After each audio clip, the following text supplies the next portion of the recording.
Men o'lsam, sen o'lsang u o'lsa narigi, agar u ham o'lsa uning o'rinbosari. Eron rahbariyati urush va hokimiyat vorisligiga tayyorgarlik ko'rmoqda. Assalomu alaykum hurmatli kanalimiz kuzatuvchilari.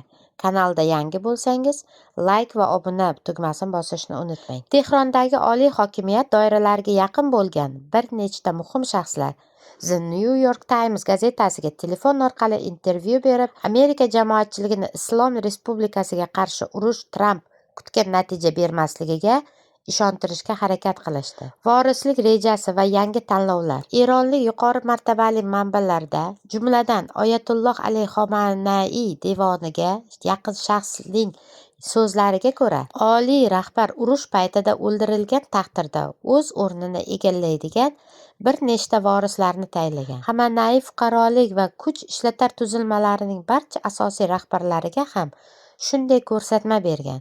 Ularning har biri rahbariyat halok bo'lgan taqdirda qaror qabul qila oladigan 4 tadan o'rinbosarga ega bo'lishi shart. NYT muxbiri Farnas Fasihiy bilan suhbatlashgan tehronlik manbalarning ta'kidlashicha, davom etayotgan muzokaralarga qaramay, hukmron doiralar urush boshlanishiga to'liq ishonishmoqda. So'nggi 8 oy davomida Eron rahbariyati o'tgan yilgi urushda yo'l qo'yilgan xatolarni tuzatishga harakat qildi. Ali Larijaniyning roli.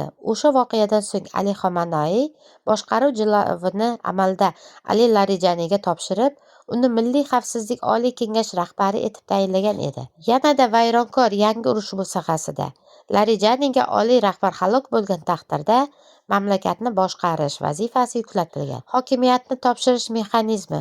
Xomanaiy shu tariqa mamlakatni ham urushga, ham hokimiyat topshirishga tayyorlamoqda. Biroq Larijaniy rasman oliy rahbar bo'la olmaydi. Chunki bu lavozim faqat diniy yetakchi Oyatullohga tegishlidir. Bu o'ringa prezident raisi nomzod bo'lishi mumkin edi.